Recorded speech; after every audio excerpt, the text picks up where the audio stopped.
तो नमस्कार साथियों, कैसे हो आप सभी? दीपावली का पर्व आप सभी ने ठीक तरीके से मनाया होगा साथियों। और ऐसी ही मेरी आशा है कि सबके घर दिवाली खुशियों की रहे, अच्छी रही होगी, खुशियों की रही होगी।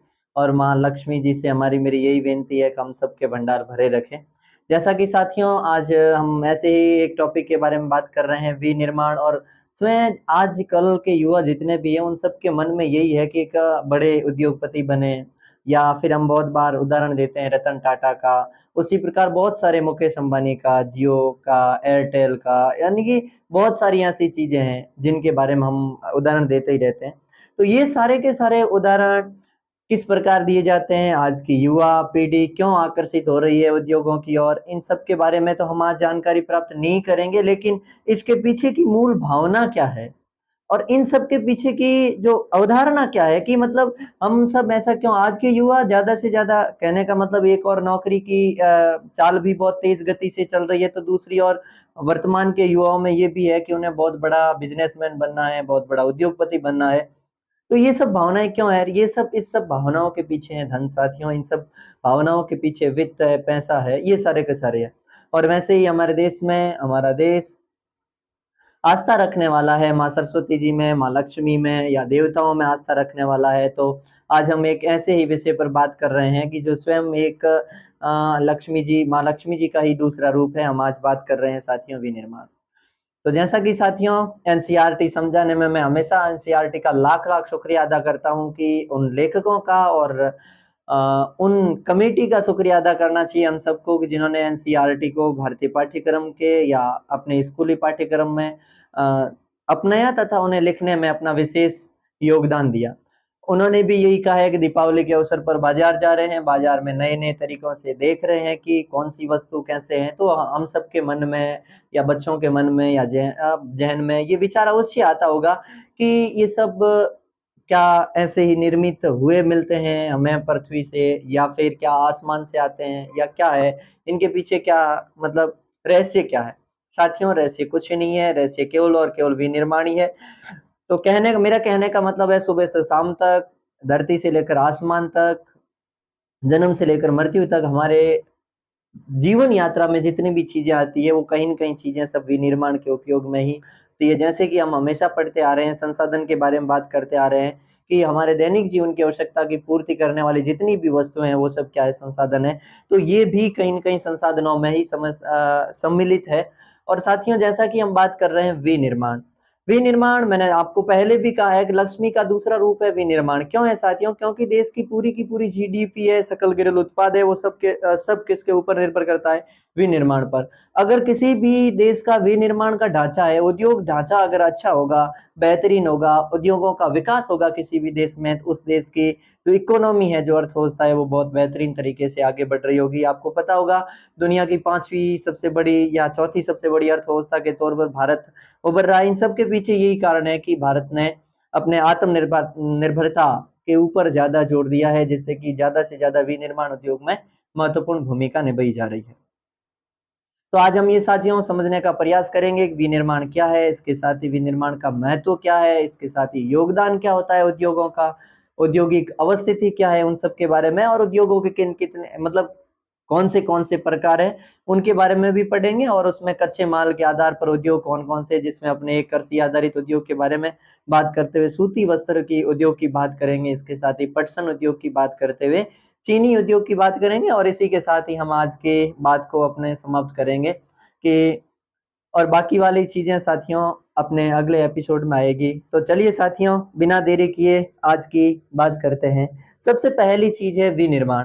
तो साथियों विनिर्माण है क्या? जैसे कि विनिर्माण का मतलब होता है किसी भी चीज का नया सर्जन करना। लेकिन सर्जन कब होगा? जब किसी भी चीज का निर्माण कब होगा या नया सर्जन कब होगा, उसके पीछे क्या होना चाहिए हमारे पास? उसके पीछे हमारे पास कच्चा माल होना चाहिए। और आगे हम पढ़ेंगे औद्योगिक अवस्थिति में कि इनको प्रभावित करने वाले कारक कौन कौन से हैं। तो उसमें कच्चा माल भी एक कारक होगा, कुछ भौतिक कारक है, कुछ मानवीय कारक भी है, उसके साथ नगरों का भी साथ रहता है। किस प्रकार साथ रहता है, सहयोग रहता है, और अमूमन उद्योग ज्यादा कहाँ स्थापित किए जाते हैं, इन सब के बारे में बात करेंगे। जैसा कि मैं बात कर रहा था साथियों विनिर्माण। तो विनिर्माण क्या है? What is manufacturing? मैन्युफैक्चरिंग है क्या? विनिर्माण है क्या? इसके बारे में सरकार क्या कदम उठा रही है उनके बारे में। तो सबसे पहली चीज है कि विनिर्माण क्या है।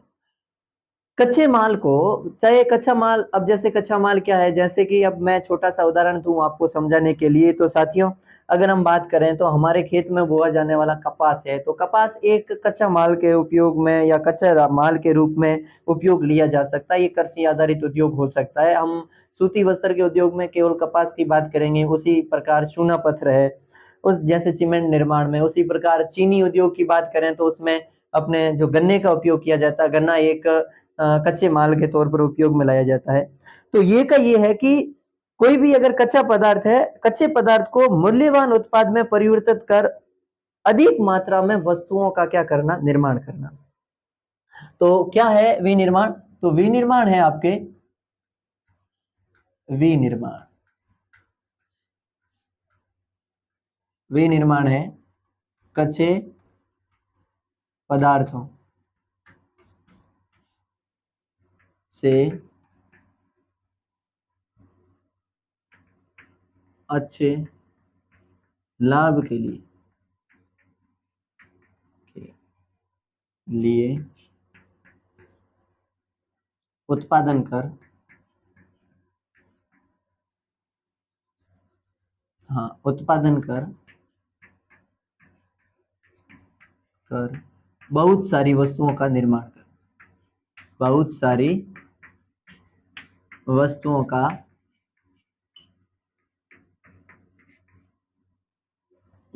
का क्या करना साथियों, निर्माण करना, निर्माण करना विनिर्माण कहलाता है। क्या कहलाता है? विनिर्माण, विनिर्माण कहलाता है।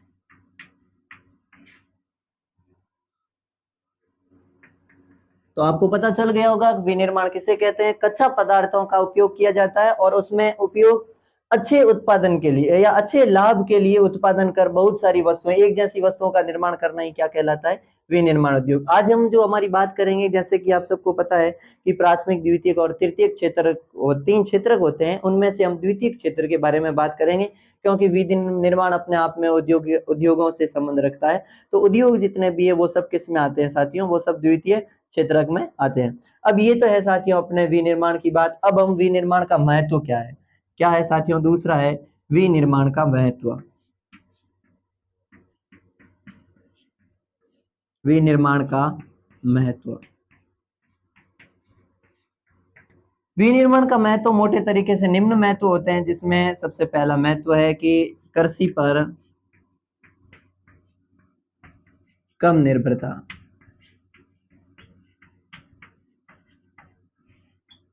दूसरा साथियों इसका महत्व होता है विकास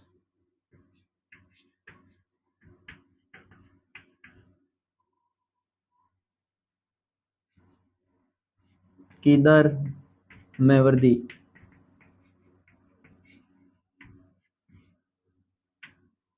इसके साथ ही साथियों बेरोजगारी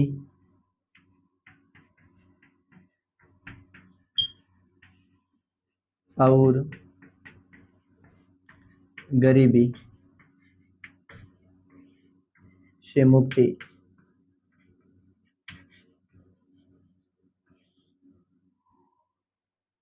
कृषि पर कम निर्भरता, विकास की दर में वृद्धि होती है और इसके साथ ही बेरोजगारी और गरीबी से क्या मिलती है, मुक्ति। और विदेशी मुद्रा,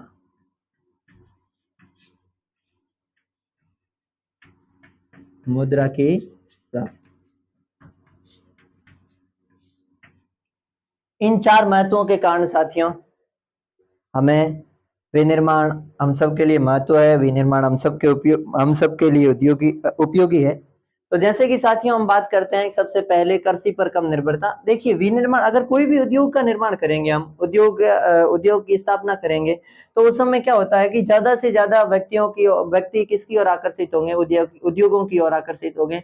व्यक्तियों को लगेगा कि वास्तव में धन कमाने का बहुत बेहतरीन जरिया है। हम ये जानते हैं कि प्राचीन काल से हमारी पीढ़ियां कृषि पर निर्भर रही है। तो धीरे धीरे उन सब का उद्योगों की ओर आकर्षित होना ही एक तरीके से कृषि पर कम निर्भरता करेगा, कि भाई बहुत सारे लोगों को लगेगा कि हमें कृषि नहीं करके उद्योगों की ओर आकर्षित होना चाहिए, जिससे कि देश को विकास में भी वृद्धि होगी और कृषि पर कम निर्भरता रहेगी व्यक्तियों की। और दूसरा है विकास की दर में वृद्धि। ये पहले हम बात कर रहे थे कि अपने कृषि पर कम निर्भरता, तो उसके संदर्भ में हमने ये देखने का प्रयास किया कि प्राथमिक क्षेत्र के तौर पर आती है कृषि। तो प्राथमिक क्षेत्र के बाद अगर बात करें तो विनिर्माण उद्योग द्वितीयक और तृतीयक क्षेत्रों को बढ़ावा देते हैं, जिसके कारण लोग द्वितीयक और तृतीयक क्षेत्रों पर आकर्षित होते हैं। इसीलिए प्राथमिक क्षेत्र पर मतलब उनकी कम निर्भरता रहती है, अर्थात कृषि पर कम निर्भरता रहती है। विकास की दर में वृद्धि होती है, मैंने पहले भी बात की थी, किसी भी देश की आर्थिक रीढ़ है तो वो क्या है, विनिर्माण है। और इसके साथ ही रीढ़ मतलब ये जो विनिर्माण है वो रीढ़ की हड्डी के तौर पर काम किया जाता है, जैसे औद्योगिक। और इसी के साथ तीसरा है बेरोजगारी और गरीबी से मुक्ति है, कि अगर विनिर्माण उद्योग का क्या होगा कि अगर नए उद्योगों का निर्माण होगा तो जिसके कारण लोगों को रोजगार प्राप्त होगा, जिसके कारण रोजगार बेरोजगारी से मुक्ति मिलेगी। और दूसरी क्या होगी, जिन लोगों को रोजगार मिला है तो वे लोग भी गरीबी से ऊपर उठकर गरीबी से ऊपर की श्रेणी में आएंगे। और इसके साथ ही विदेशी मुद्रा की प्राप्ति, अगर हमारे पास विनिर्माण बहुत बेहतर है, क्वालिटी का है, तो विदेश वैश्वीकरण के जरिए या उदारीकरण के जरिए एक देश से दूसरे देशों में हम अपने माल को क्या करेंगे, विदेशों में भेजेंगे, और जिसके कारण हमें विदेशी मुद्रा की क्या होगी, प्राप्ति होगी। और हमारा देश कितना आगे है या कितना पीछे है, इन सब का निर्णय या तय किसके आधार पर किया जाता है साथियों, विदेशी मुद्रा के आधार पर ही किया जाता है। कि हमारा देश उतना ही मजबूत विकास मतलब विकसित अवस्था में होगा, अर्थव्यवस्था में उतना ही तेज होगा, उतना ही आगे होगा, कि हमारे पास जितनी विदेशी मुद्रा का क्या है, भंडार है। तो साथियों ये एक तो एक विनिर्माण का अर्थ क्या है, और दूसरा है हमने विनिर्माण का महत्व। अब हम पढ़ेंगे अपने कि योगदान क्या है, किसका योगदान पढ़ेंगे, योगदान पढ़ेंगे उद्योगों का राष्ट्र अर्थव्यवस्था में योगदान।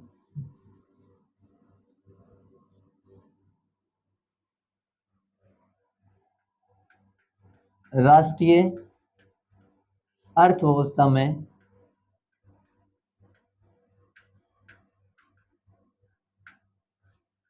राष्ट्रीय अर्थव्यवस्था में योगदान। जैसे कि मैंने पहले भी कहा था साथियों कि जो राष्ट्रीय अर्थव्यवस्था में विनिर्माण का योगदान है, वो योगदान बहुत महत्वपूर्ण है। सकल घरेलू उत्पाद का लगभग अगर 100% में से अनुमान लगाएं तो पिछले दशक का हमारा था वो था 27 में से 17%, 27% में से 17% विनिर्माण का हिस्सा था।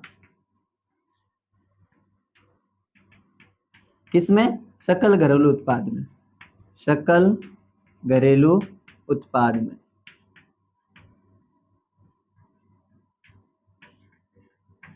सकल घरेलू उत्पाद में कितना था, 27 में से मतलब 27% में से 17%। अब कैसे था 27 में से, क्योंकि 10% कहाँ गया, तो 10% है वो है खनन का, ये 10% है, ये किसका है, खनन का है। और इसके साथ ही साथियों 2003 की अगर रिपोर्ट देखें तो प्रति वर्ष जो दर रही है वो है 9 से 10%, 9 से 10 9 से 10%, ये क्या रही है, दर रही है, किसकी रही है, सकल घरेलू उत्पाद में 2003 में। ठीक है। और उसके साथ ही इस दशक में हमने एक निर्णय लिया है कि इस दशक में हमारी प्रतिवर्ष विनिर्माण की दर की जीडीपी में दर, जीडीपी में दर कितनी, 12% तय मानी गई, या 12% होगी, ऐसा अनुमान है, ऐसा अनुमान इतना तय किया गया है कि भाई इतना होना चाहिए, और ऐसा अनुमान है कि इस वर्ष हो जाएगा। और अर्थशास्त्रियों ने भी ऐसा अनुमान लगाया है कि ये 12% है, प्रतिवर्ष दर है जो विनिर्माण की, वो राष्ट्रीय अर्थव्यवस्था में अपनी इतनी भूमिका निभाएगी। और इसके लिए अपने सरकार ने एक मतलब अर्थशास्त्रियों के कहने पर और इसको बढ़ावा देने के लिए सरकार ने एक संस्था का गठन किया है, एक परिषद का गठन किया है, जिसका नाम है विनिर्माण राष्ट्रीय विनिर्माण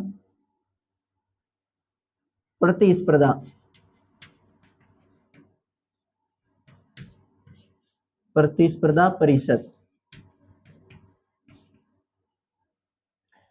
अंग्रेजी में याद करो,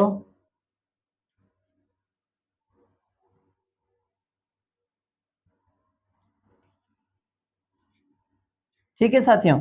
तो एनएमसीसी का क्या नाम है? तो राष्ट्रीय विनिर्माण प्रतिस्पर्धा परिषद है। नेशनल मैन्युफैक्चरिंग प्रतिस्पर्धा को कॉम्पिटिटिव और काउंसिल परिषद का नाम है। तो आपको ये पूछा जाएगा, आपको ये याद रखना है कि राष्ट्रीय अर्थव्यवस्था में योगदान के लिए 12% का जो हमने लक्ष्य तय किया है प्रतिवर्ष दर का, किसका? विनिर्माण का।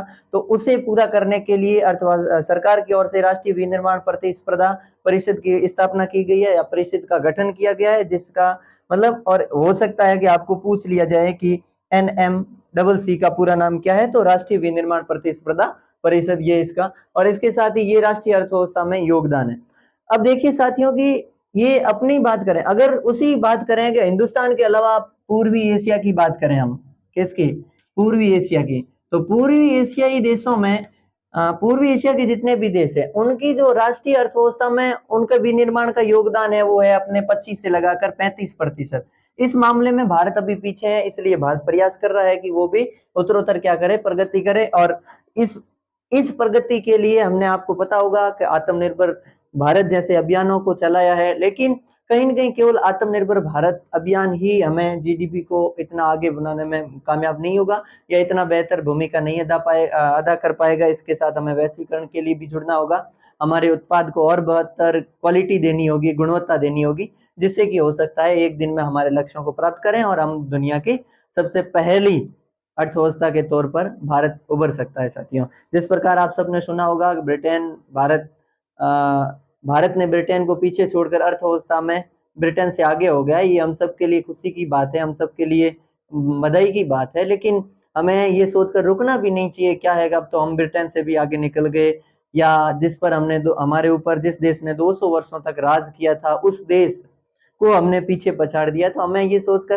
हाँ ठीक है, प्रसन्नता होनी चाहिए, लेकिन अपने काम को रोकना नहीं चाहिए, काम को लगातार निरंतरता के साथ आगे बढ़ाए रखना चाहिए, जिससे कि वो बेहतरीन होगा। केवल सरकार ही कुछ नहीं कर पाती है साथियों, इसके लिए हमें भी सरकार की सहायता के साथ कंधे से कंधा मिलाकर काम करना होगा, सरकार का सहयोग देना होगा और उसे अपना योगदान देना होगा। और दूसरा, हम सबके लिए बधाई की ये भी बात है कि भारतीय मूल का प्रधानमंत्री बनने जा रहे हैं ऋषि सुनक, ब्रिटेन में, अर्थात यूके या इंग्लैंड, जो भी आप कहो। चलिए साथियों, चलते हैं अगले बात पर। ये है अपने राष्ट्रीय अर्थव्यवस्था में विनिर्माण का योगदान।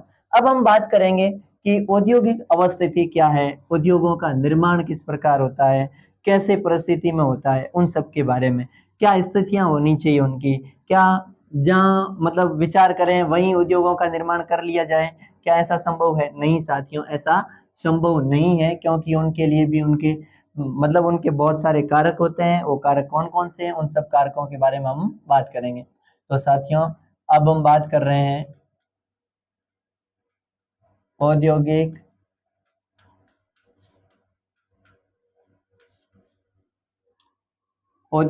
अवस्थिति। औद्योगिक अवस्थिति, सबसे पहली बात है कि उद्योग हमेशा नगरों के पास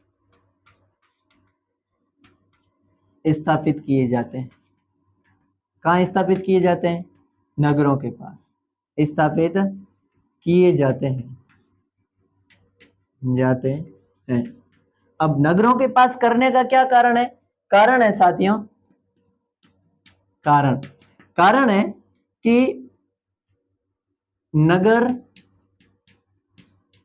उद्योगों को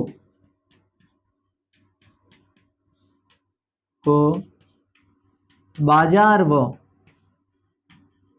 सेवाएं, और सेवाएं कौन कौन सी? अब सेवाएं बहुत सारे हैं, जैसे बैंकिंग है, डाक है, ठीक है, इसके साथ ही श्रमिक है, भुगतान की व्यवस्थाएं, परिवहन है, संचार आदि। कौन कौन से हैं? तो कारण है कि भाई क्या कारण हो सकते हैं, एक नंबर का प्रश्न पूछा जा सकता है कि उद्योग क्या कारण है कि ज्यादातर किसके पास लगाए जाए, किस में स्थापित किए जाते हैं, नगरों में। तो उद्योगों का नगरों में स्थापित होने का कारण है कि नगर उद्योगों को क्या उत्पन्न कराते हैं, बाजार और सेवाएं, सेवाओं में बैंकिंग है, डाक है, श्रमिक भुगतान व परिवहन वगैरह। ये मतलब याद नहीं करो तो कोई दिक्कत नहीं है, क्योंकि अभी हम और पढ़ेंगे प्रभावित होने वाले कारकों में।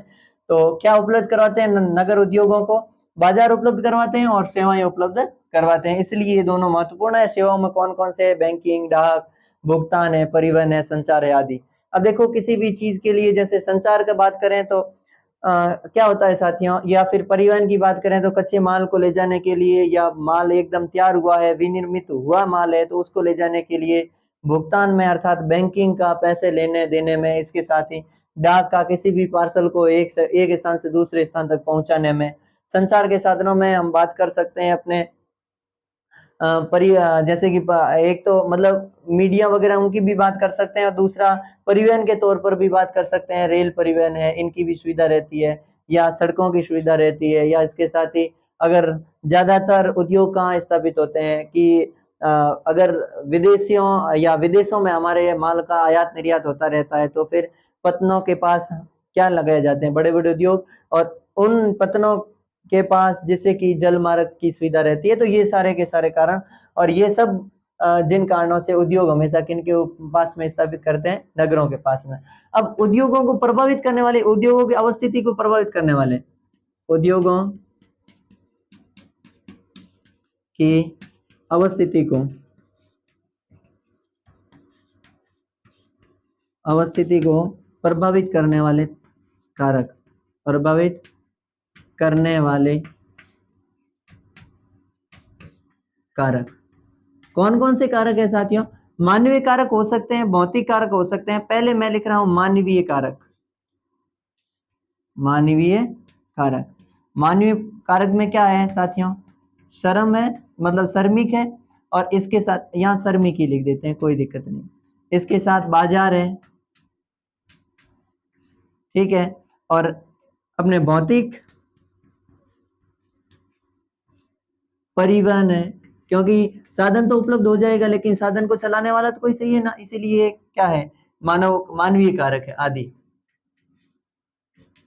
और अपने भौतिक कारक कौन कौन से हैं साथियों? तो भौतिक कारक में आता है अपने कच्चा माल,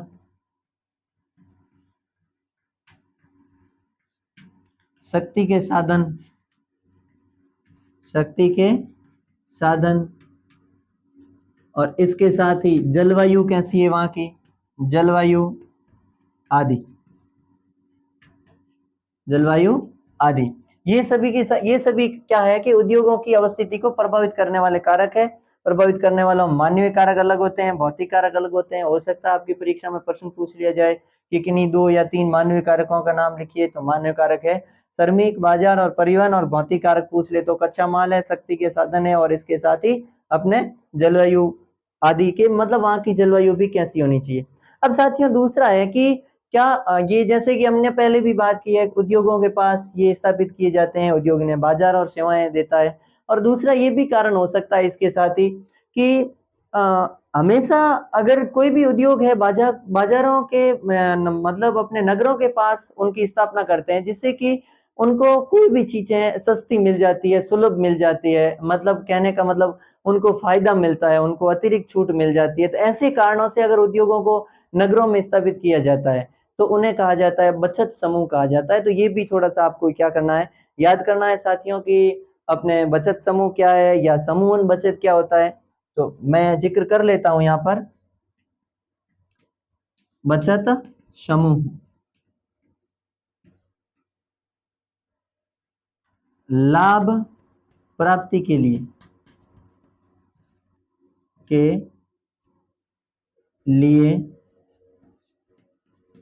उद्योगों का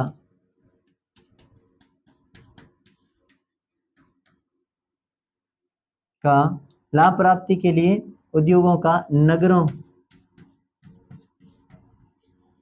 के पास स्थापित करना।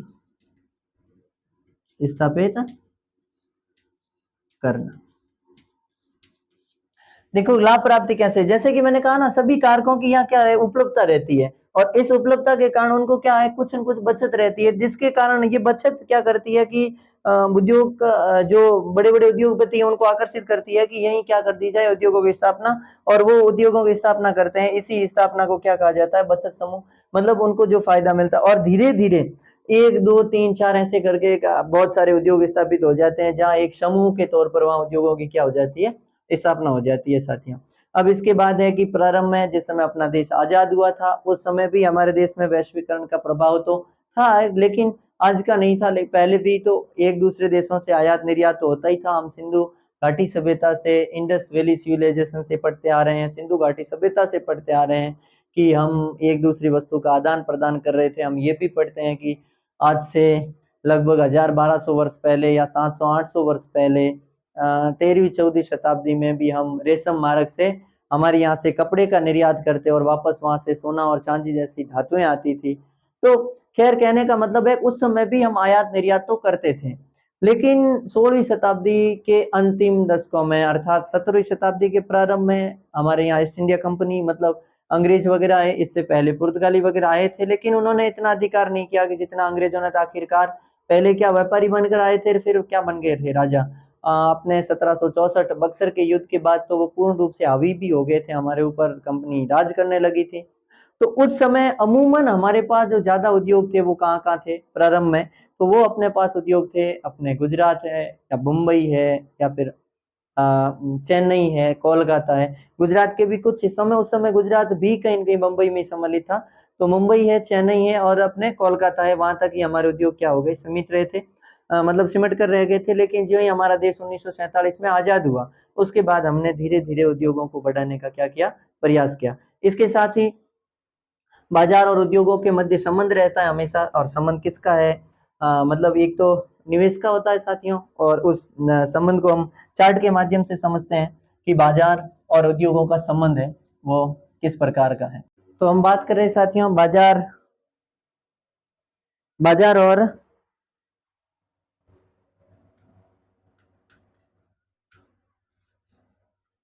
बाजार और उद्योगों के मध्य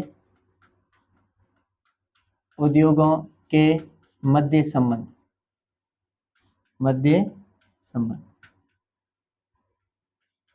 देखिए साथियों, क्या है, सबसे पहले निवेश, और निवेश में ही क्या है, उत्पादन के घटक है, मतलब इसके साथ ही है उत्पादन के घटक। अपने उत्पादन के घटक कौन कौन से हैं साथियों, उत्पादन के घटक, तो ये भी याद रखना है। उत्पादक के घटक में श्रम है, पूंजी है, भूमि है, ठीक है, आदि, और अवसंरचना, मतलब इसके साथ ही अवसंरचना वगैरह आदि। अब ये क्या करता है, ये फिर परिवहन करता है, ठीक है, क्योंकि परिवहन की आवश्यकता इसलिए होती है साथियों, चाहे किसी भी क्षेत्र में जाओ, किसी भी चीज में जाओ, किसी भी कच्चे माल को पहुंचाने के लिए परिवहन की आवश्यकता होती है, एक स्थान से दूसरे स्थान पर परिवहन की आवश्यकता होती है। परिवहन के बाद क्या होता है साथियों, इन्हें कारखानों में ले जाया जाता है, उद्योगों में ले जाया जाता है। कारखानों में फिर तैयार किया जाता है माल, और फिर तैयार माल को वापस किसके माध्यम से, परिवहन के माध्यम से क्या कर लिया जाता है, बाजारों से बेच लिया जाता है। यहीं से पूंजी प्राप्त होती है, और वापस यहीं से क्या हो जाती है, पूंजी खर्च भी होती है। देखो, पूंजी प्राप्त भी की जाती है और पूंजी खर्च भी की जाती है। तो यहाँ से शुरुआत में पहले पूंजी क्या की, खर्च की थी, लेकिन फिर लास्ट में क्या, वापस पूंजी प्राप्त हो गई। तो खैर, ये तो इनके मध्य संबंध है। अगर आपको औद्योगिक अवस्थिति जांच करनी है कि भाई किसी भी औद्योगिक अवस्थिति के बारे में हम पता कब करेंगे, तो औद्योगिक अवस्थिति को पता करने के लिए न्यूनतम उत्पाद की कीमत जरूरी होनी चाहिए। उत्पाद के कीमत जरूरी है। ठीक है, कीमत के आधार पर ही हम पता लगा सकते हैं, न्यूनतम उत्पाद की कीमत है उसके आधार पर ही हम पता लगा सकते हैं कि औद्योगिक अवस्थिति किस प्रकार है या किस प्रकार नहीं है। तो ये थोड़ा सा आपको याद करना है। मेरा कहने का अर्थ है कि कच्चा माल है उनकी क्या मतलब कीमत है, उन कीमत के आधार पर ही औद्योगिक अवस्थिति के बारे में जानकारी ली जा सकती है या पता लगाया जा सकता है। उसके साथ ही साथियों एक आदर्श औद्योगिक अवस्थिति क्या होती है कि लागत है, और इसमें लागत कौन कौन सी है, एक तो कच्चे माल की लागत है, उसके साथ उद्योग के निर्माण की है, और उसके साथ ही उद्योग में उत्पादन करने की है, उसके साथ ही अलग से जितनी भी मशीनरी का प्रयोग किया गया उनकी लागत है। ये सारी की सारी मिलाकर एक अच्छी औद्योगिक आदर्श अवस्थिति की क्या किया जा सकता है, इनका निर्माण किया जा सकता है। ये तो साथियों अपने क्या है एक आदर्श अवस्थिति के बारे में हमने बात की। अब हम बात करेंगे उद्योगों के अलग अलग प्रकारों के बारे में, उद्योगों को कितने भागों में वर्गीकरण किया है उन सब भागों के बारे में। ठीक है साथियों, तो इसमें अपन अगर सबसे पहले बात करें तो उद्योगों का वर्गीकरण, उद्योगों के विभिन्न प्रकार देख लेते हैं। यही लिख दो आप, विभिन्न प्रकार। और बहुत महत्वपूर्ण चीज है, यहीं से लगभग आपने इतना याद कर लिया जिसका मतलब है कि आपने ये पार्ट तो लगभग या बहुत सारी चीजें इससे सीख ली। मुझे कहीं याद है यहीं से एक प्रश्न पूछा था, जैसे हमने अभी बात की थी मानवीय और भौतिक प्रभाव, भौतिक कारण कौन कौन से हैं जो उद्योगों की अवस्थिति को प्रभावित करते हैं, वो भी एक बार प्रश्न यूपीएससी ने पूछा था। और यहीं से एक बार प्रश्न और पूछा था यूपीएससी ने। तो कहने का मतलब है कि एनसीईआरटी है बहुत बेहतर है हम सबके लिए, हमारे लिए भी बेहतर है, हमें समझने के लिए भी बेहतर है, और इसके साथ ये अपने प्रतियोगी परीक्षा के लिए भी एनसीईआरटी बहुत ही बेहतर है। तो चलिए साथियों चलते हैं उद्योगों के विभिन्न प्रकारों में। सबसे पहला अगर हम किसी प्रकार की बात करें तो वो है कच्चे माल के आधार पर, कच्चे माल के आधार पर। कच्चे माल के आधार पर उद्योगों का वर्गीकरण किया गया है साथियों। कितने भागों में किया गया है? 2 भागों में। और 2 भागों में पहला भाग कौन सा है? वो है कृषि आधारित, कृषि आधारित। और कृषि आधारित में कौन कौन से हैं देखिए साथियों, जैसे चीनी उद्योग, पटसन उद्योग, सूती वस्त्र, ऊनी वस्त्र, ऊनी वस्त्र उद्योग आदि आदि। आपको उदाहरण पूछा जा सकता है, आपको परिभाषा पूछी जा सकती है, मतलब कृषि जो कच्चा माल उत्पन्न करवाती है वो कौन कौन से है। तो ये कच्चे माल के आधार पर एक तो कृषि आधारित है, और इसके साथ ही दूसरा है वो है अपने खनन आधारित, खनन आधारित। और खनन आधारित में कौन सा है? चूना पत्थर है, चूना पत्थर है, लोहा है, लोहा आदि। ये क्या करता है? कच्चा माल प्रदान करता है ये भी, तो ये खनन आधारित है। ठीक है, इसके साथ ही साथियों दूसरी हम बात करें तो वो बात करते हैं स्वामित्व के आधार पर। किसके आधार पर? स्वामित्व के आधार पर, आधार पर। स्वामित्व के आधार पर पहला प्रकार वो है अपने सार्वजनिक। कौन सा है साथियों? सार्वजनिक, सार्वजनिक उद्योग। और सार्वजनिक उद्योग में क्या होता है? वे उद्योग जो सरकार द्वारा चलाए जाते हैं, सरकार द्वारा चलाए जाने वाले उद्योग, चलाए जाने वाले उद्योग।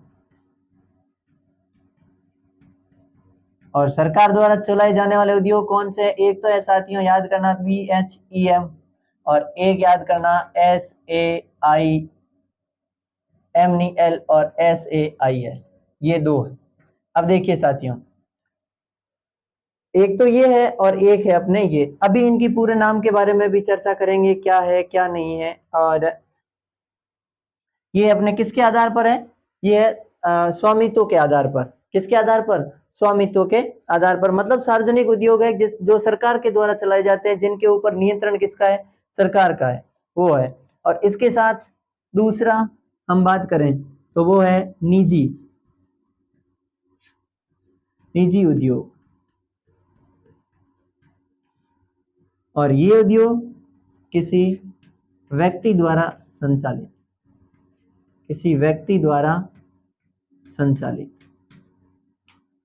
निजी उद्योग किसके द्वारा संचालित होते हैं? किसी व्यक्ति के द्वारा संचालित। और व्यक्ति के द्वारा संचालित उदाहरण, जैसे कि हम हमेशा पढ़ते आ रहे हैं, उदाहरण यहाँ नीचे लिख देते हैं। उदाहरण टाटा, इसके साथ ही अपने और भी बहुत सारे उद्योग हैं, टाटा है या कोई अन्य उद्योग। मतलब निजी किसी भी व्यक्ति के द्वारा, या फिर जियो वाला है, ये रिलायंस जियो वाला है, ये भी क्या है? मतलब अलग से ही है। उसी प्रकार आडवाणी द्वारा चलाया जा रहा है वो, तो वो भी क्या है? एक निजी उद्योगों की श्रेणी में ही आता है, जो व्यक्ति विशेष का होता है, जिससे संचालित कौन करता है? एक व्यक्ति द्वारा किया जाता है। वे कैसे उद्योग कहलाते हैं? निजी उद्योग कहलाते हैं। इसके साथ ही साथियों हम और बात करेंगे, जिसमें हम बात करेंगे कि अपने निजी के बाद दूसरा फिर अपने एक ऐसा उद्योग आएगा जो संयुक्त उद्योग है। और संयुक्त उद्योग के साथ ही हम बात करेंगे सहकारी उद्योग के बारे में। जैसे कि आपने देखा होगा कि जैसे डाबर उद्योग है या बजाज ऑटो लिमिटेड है, ये सारे के सारे, या टिस्को है, ये सारे के सारे कौन से हैं? निजी उद्योगों में आते हैं। हो सकता है आपको प्रश्न पूछ ले, टिस्को है, बजाज ऑटो है, मतलब लिमिटेड है, या उसके ये कौन से उद्योग है? तो ये आपको इसके साथ अन्य उद्योगों में लिख सकते हो अपने, बजाज ऑटो उद्योग, उसके साथ ही टिस्को आदि। डाबर उद्योग वगैरह है, मतलब अन्य उद्योगों की जगह आप ये लिख सकते हो कि डाबर उद्योग। कौन सा उद्योग साथियों? डाबर उद्योग। अब देखिए साथियों, और इसके साथ और कौन सा है? संयुक्त।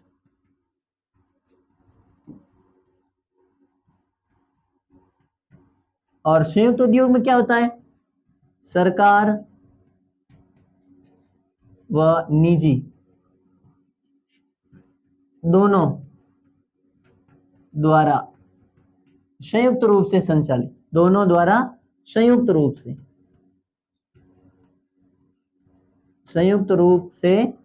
संचालित।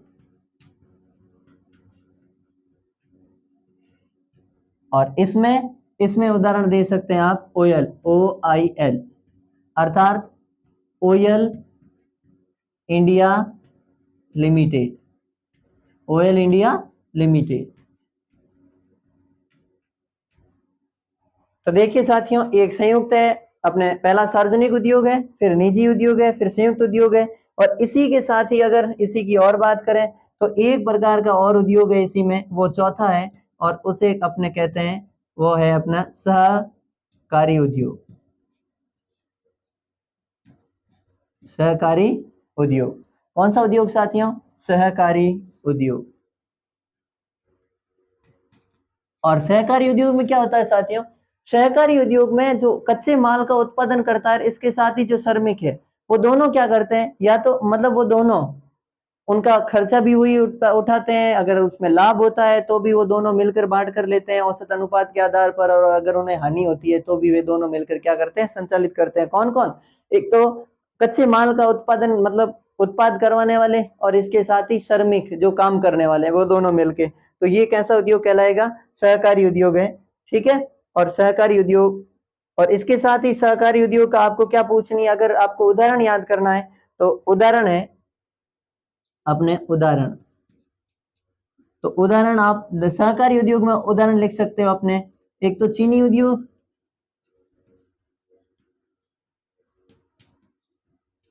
महाराष्ट्र का चीनी उद्योग है। उसी प्रकार केरल का उद्योग है, तो वो भी क्या है? एक चीनी उद्योग महाराष्ट्र में, और इसके साथ ही केरल उद्योग है, एक मतलब केरल में भी एक उद्योग है, वो कौन सा उद्योग है, अपने सहकारी क्षेत्र में काम आता है, जिसमें अपने केरल का अगर आप याद करें तो फिर वो नारियल उद्योग है केरल का। केरल का चीनी उद्योग ये लिख देते हैं यहाँ पे, चीनी उद्योग महाराष्ट्र, और ये केरल का है नारियल उद्योग। कौन सा उद्योग? नारियल उद्योग। तो चीनी का उद्योग है वो महाराष्ट्र में, और इसके साथ ही केरल का नारियल उद्योग है वो कहाँ है? केरल में नारियल उद्योग है। ये कैसे उद्योग है? सहकारी उद्योग है। तो वापस ध्यान दीजिए साथियों, उद्योग हमने कितने प्रकार के पढ़े? स्वामित्व के आधार पर हमने 4 प्रकार के उद्योग पढ़े, जिसमें पहला उद्योग पढ़ा वो पढ़ा अपने सार्वजनिक क्षेत्र का उद्योग या सार्वजनिक उद्योग, दूसरा हमने पढ़ा निजी क्षेत्र, तीसरा संयुक्त उद्योग, और चौथा पढ़ा हमने सार्वजनिक उद्योग। इसमें साथियों जैसे कि हमने पढ़ा, जैसे कि सार्वजनिक उद्योग में 2 नाम पढ़े हमने, एक तो नाम है BHEL और एक SAIL का पूरा नाम क्या है? BHEL का पूरा नाम अगर आपको याद करना है साथियों तो मैं इसे यहाँ लिख देता हूँ, BHEL। इसका नाम है भारत हेवी, B का मतलब भारत है, H का मतलब हैवी है, और E का मतलब इलेक्ट्रिकल लिमिटेड, L का मतलब है लिमिटेड।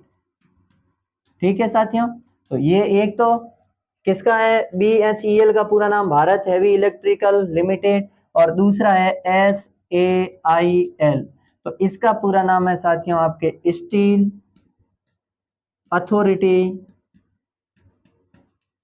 स्टील अथॉरिटी, फिर इंडिया लिमिटेड।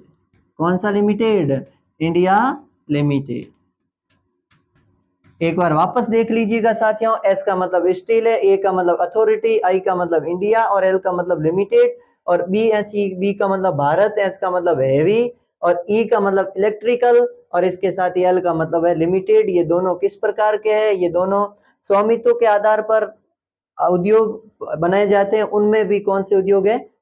अपने सार्वजनिक उद्योग है दोनों। याद करना, आपको प्रश्न पूछा जाएगा, या तो किसी एक सार्वजनिक उद्योग का उदाहरण पूछेंगे, या निजी उद्योग तो अमूमन कम रहता है, या तो आपको सार्वजनिक पूछेंगे, या संयुक्त पूछेंगे, ये क्या है, या सहकारी उद्योग पूछेंगे।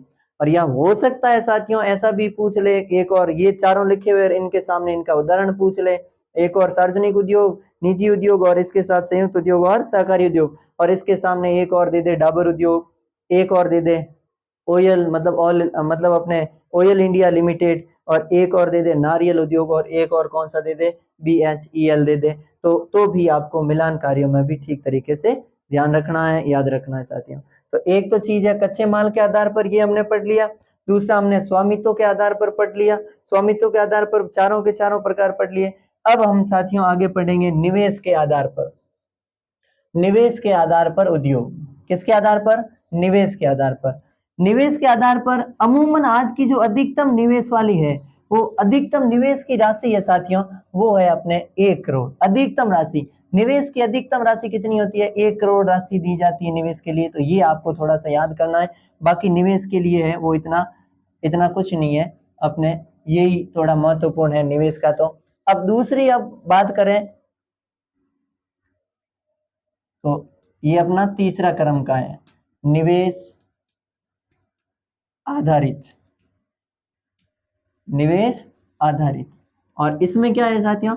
अधिकतम राशि, अधिकतम निवेश राशि है 1 करोड़। निवेश राशि 1 करोड़। कितने करोड़? 1 करोड़। अब साथियों चौथा है वो अपने है अपने भूमिका के आधार पर। किसके आधार पर? भूमिका के आधार पर। और इस पर भी है 2 बहुत महत्वपूर्ण है। पहला है साथियों आधारभूत उद्योग। कैसा उद्योग? आधारभूत उद्योग। अब पहले चीज यही है, आधारभूत उद्योग किसे कहते हैं साथियों? तो साथियों आधारभूत उद्योग वो होता है कि ऐसे उद्योग या ऐसे उद्योगों का स्वामित्व जिनके मतलब ऊपर कोई दूसरे उद्योग है वो आश्रित रहते हैं। जैसे कि आधारभूत उद्योग क्या करते हैं, दूसरे उद्योगों के लिए कच्चा माल उत्पादित करते हैं, और ये उद्योग कैसे कहलाते हैं, आधारभूत उद्योग कहलाते हैं। आधारभूत उद्योग में कौन कौन से आते हैं, मतलब सबसे पहले परिभाषा एक बार पुनः देख लीजिएगा। आधारभूत, पहले शब्द को समझने का प्रयास कीजिएगा।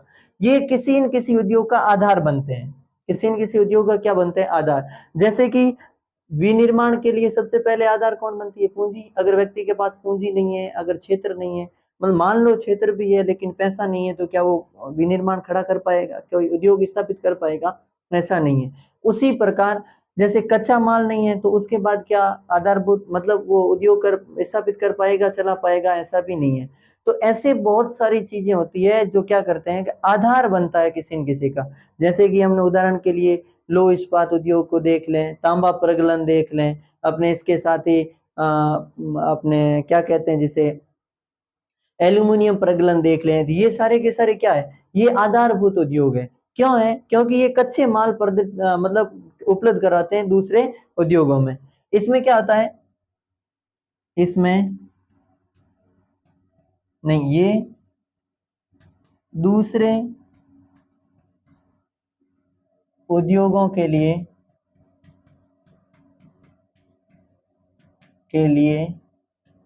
कच्चा माल या कच्चे माल की पूर्ति करते हैं। ये दूसरे उद्योगों के लिए कच्चे माल की पूर्ति करते हैं। ठीक है, और इसके साथ उदाहरण देखें तो इस्पात, लौह इस्पात उद्योग, इसके साथ ही तांबा प्रगलन, और इसके साथ ही एल्यूमिनियम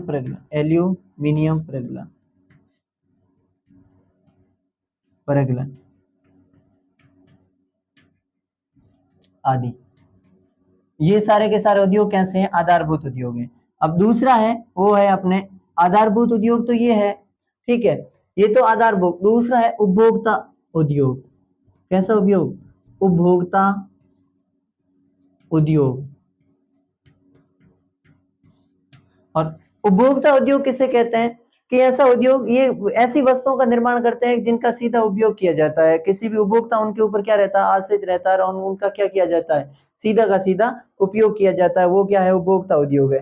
तो आपको इसमें महत्वपूर्ण है आधारभूत उद्योग। आधारभूत उद्योग में क्या है, ये दूसरे उद्योगों के लिए कच्चे माल की पूर्ति करते हैं। इसके साथ ही कौन कौन से उदाहरण सबसे महत्वपूर्ण है साथियों, कि अगर आप कोई भी चीज है उनके लिए उदाहरण देकर अगर आप चीज को समझाने का प्रयास करेंगे तो आप सबके लिए बहुत ही बेहतर होगा। तो ये चीज थोड़ी सी याद रखनी है। और इसके साथ ही अपना जो सबसे लास्ट वाला है वो है कच्चा माल या कच्चे माल या वजन पर आधारित। ठीक है, और वजन पर आधारित है, वजन पर आधारित कौन से हैं, दो है। एक तो है कम भार वाले उद्योग, कम भार वाले, और एक दूसरा है वो है अधिक भार वाले। अधिक का मतलब भारी उद्योग, और ये है कम भार वाले उद्योग, अधिक भार वाले।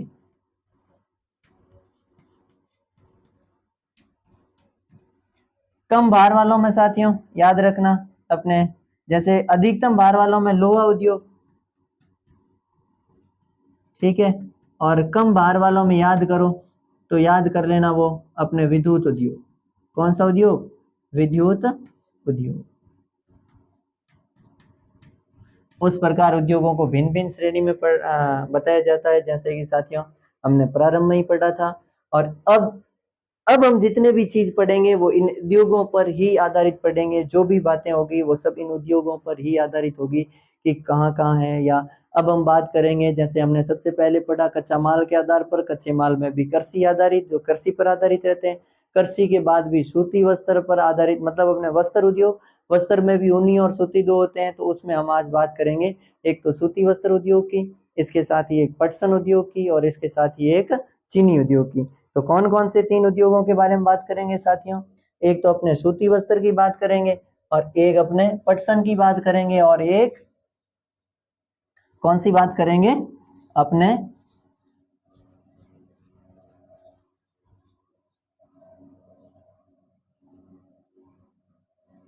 चीनी वस्त्र की।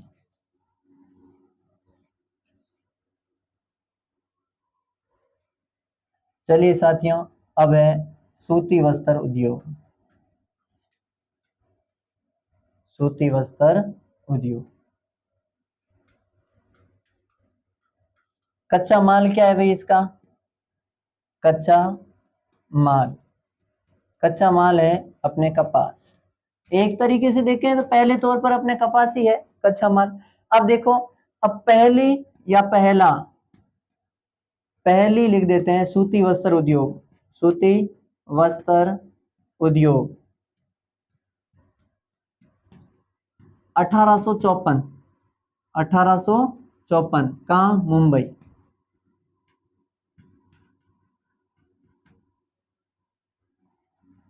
और एक साथ में याद कर लेना भाई, ये पहली सूती सफल वस्त्र उद्योग है। ठीक है, पहला सूती वस्त्र उद्योग या पहली सफल सूती वस्त्र मिल कह दो या उद्योग कह दो, वो कब खुला? 1854 में। कहाँ खुला साथियों? मुंबई में खुला। ठीक है। हाँ, तो एक चीज तो आपको ये याद रखनी है।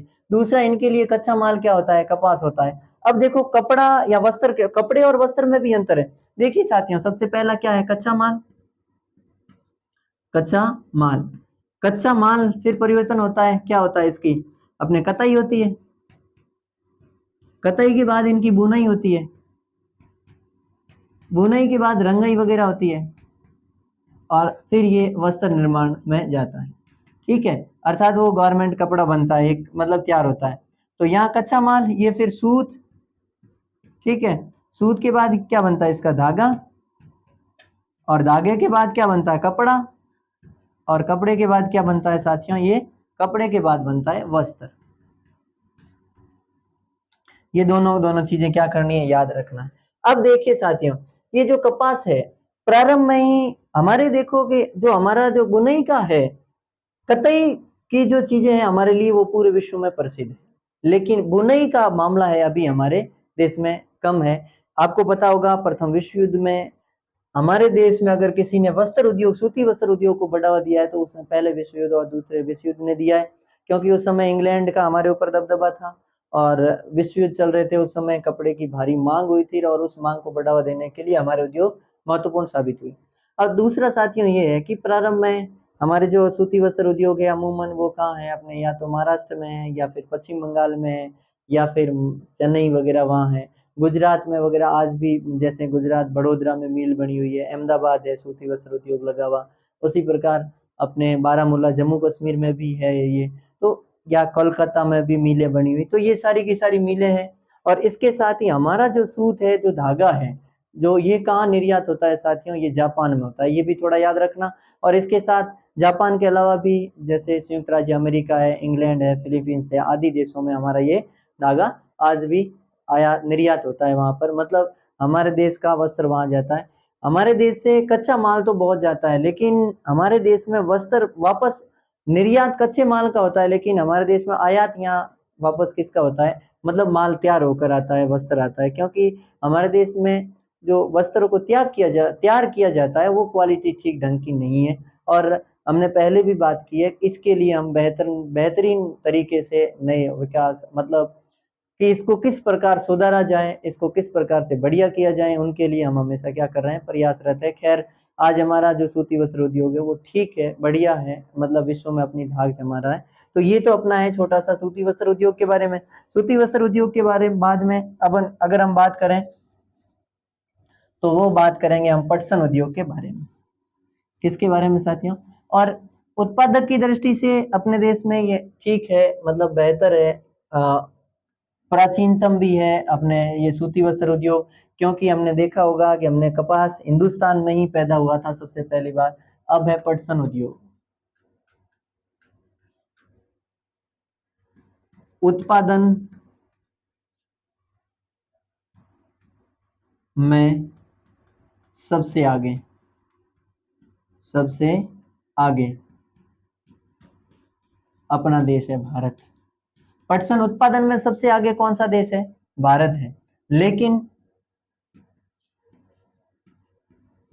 निर्यात में बांग्लादेश के बाद दूसरा स्थान है। बांग्लादेश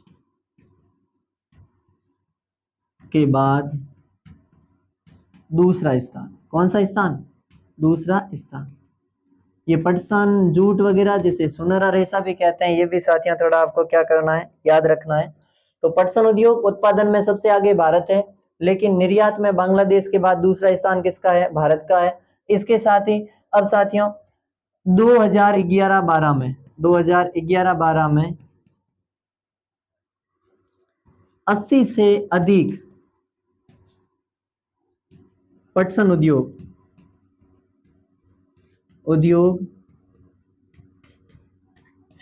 हुगली नदी के किनारे थे। हुगली के किनारे, हुगली क्या है? नदी है साथियों। किनारे 80 किलोमीटर लंबे, किमी लंबे व 3 किमी चौड़े क्षेत्र में संकरे, 3 किमी संकरे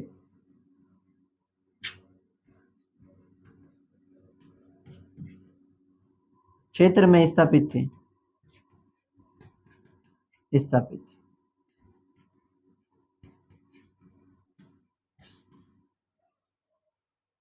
कहाँ थे साथियों?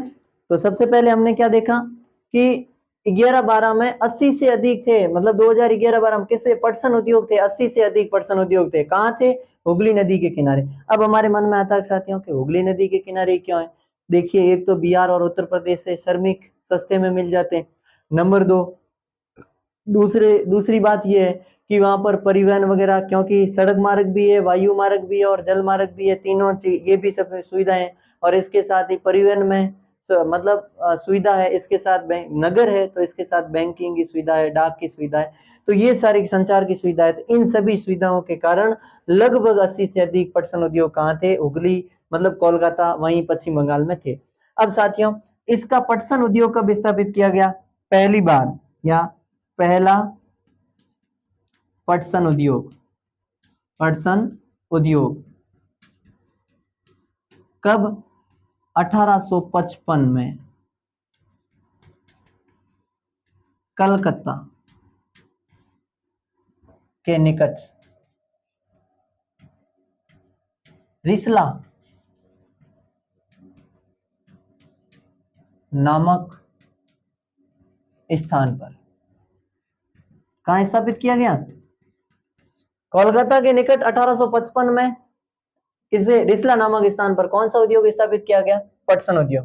देखिए साथियों, प्रारंभ में पटसन उद्योग ठीक चल रहा था, लेकिन धीरे धीरे पटसन उद्योग में क्या आई? थोड़ी सी कमी आई। आने का कारण यही है क्योंकि लोगों ने किसे अपनाना शुरू कर दिया था।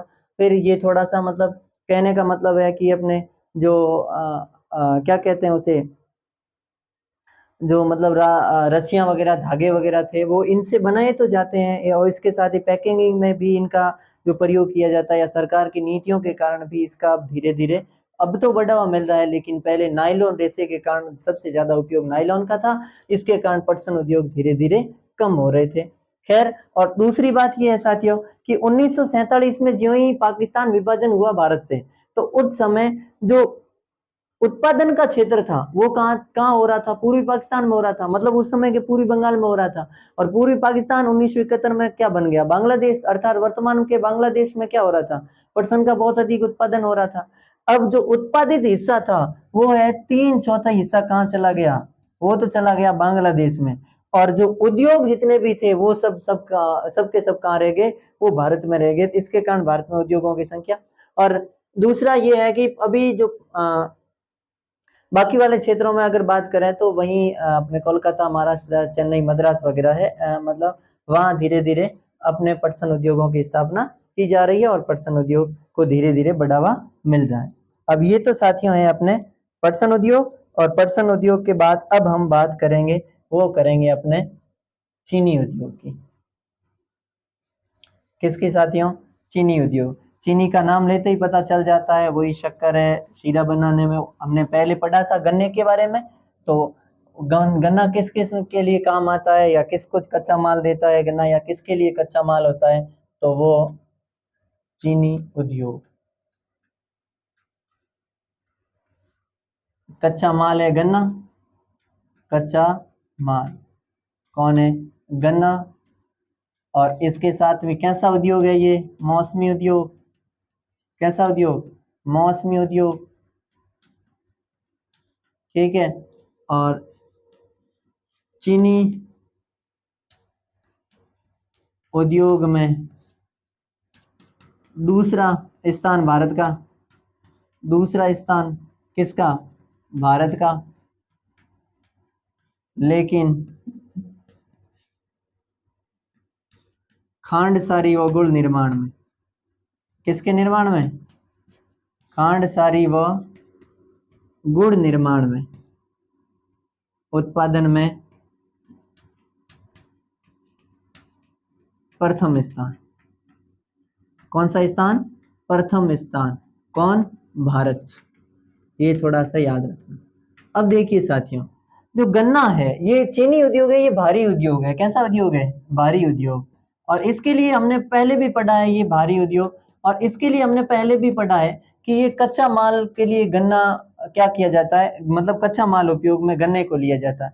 अब देखिए साथियों, गन्ने में क्या होता है? गन्ने में सुक्रोज की मात्रा पाई जाती है। किसकी मात्रा पाई जाती है? सुक्रोज की मात्रा। और ये सुक्रोज क्या है कि जिस समय गन्ने को, मतलब कहने का मतलब है कि गन्ने की खेती पूरी हो जाती है, उसके बाद गन्ने को एक स्थान से दूसरे स्थान पर लाया जाता है, तो उस समय गन्ने के सुक्रोज में क्या आ जाती है? कमी आ जाती है। और जिसके कारण ये मतलब चीनी उद्योग है कहीं न कहीं दिक्कतों का सामना करना पड़ता है, बहुत सारी दिक्कतें सामने आती है। अब एक तो ये सुक्रोज की मात्रा याद करना गन्ने में, और इसके साथ ही दूसरा याद करने के लिए क्या है साथियों? दूसरा याद करने के लिए है कि लगभग 60% से ज्यादा चीनी उद्योग, कितने? 60% से ज्यादा चीनी उद्योग कहाँ है? वो बिहार और उत्तर प्रदेश और बिहार है, यूपी व बिहार में। ठीक है, क्योंकि जहां सर्वाधिक, अब इतना पता है कि ये उद्योग कहाँ स्थापित किए जाएंगे, जहां सर्वाधिक गन्ना उत्पादन होता है वहां। लेकिन पिछले कई दशकों में सर्वाधिक वृद्धि कहाँ हो रही है? सर्वाधिक चीनी उद्योग वृद्धि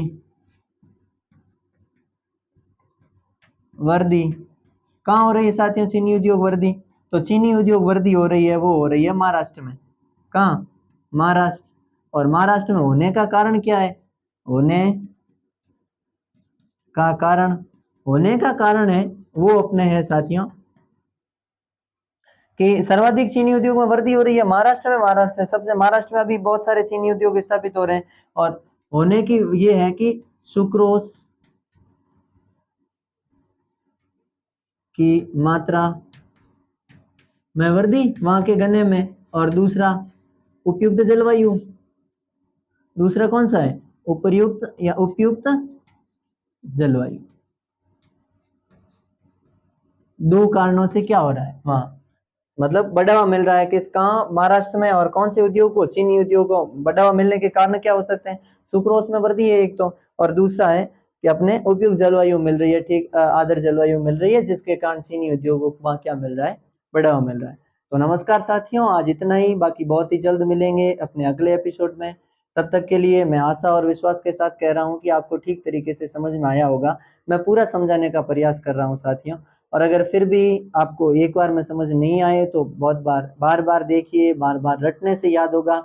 हाँ, मैं बिल्कुल ये कह सकता हूँ साथियों कि एक बार में याद नहीं होगा, क्योंकि किसी भी चीज को स्थायित्व प्रदान करने के लिए, मैं हमेशा बोलता रहता हूँ कि किसी भी चीज को स्थायित्व प्रदान करने के लिए हमें लंबा संघर्ष चाहिए, लंबी मेहनत चाहिए। इसे बार जितनी अधिक बार पढ़ोगे उतना ही अधिक हमारे माइंड में, मतलब सजोए रहेगी ये चीजें लंबी उम्र तक। जैसे कि मैं छोटा सा उदाहरण देकर अपनी बात को समाप्त कर रहा हूँ साथियों, कि हमने कभी अनुमान लगाया या कल्पना की कि हम पहली कक्षा में गए थे, उस समय अ से अनार, क ख ग घ ड़ सीखे थे, ABCD सीखी थी, या छोटी बड़ी जो भी है, या एप्पल की मीनिंग, क्या आज हम उसे भूल गए क्या? ऐसा नहीं है। नहीं होने का कारण क्या साथियों? अगर आप थोड़ा सा सोचते या हम थोड़ा सा सोचते तो हमें पता चल जाता, क्योंकि हम इतने बड़े हो गए, बार बार छोटे थे जिस समय बहुत अधिक बार उन अक्षरों का प्रयोग किया, उन शब्दों का प्रयोग किया, जिसके कारण हम आज नहीं भूल रहे।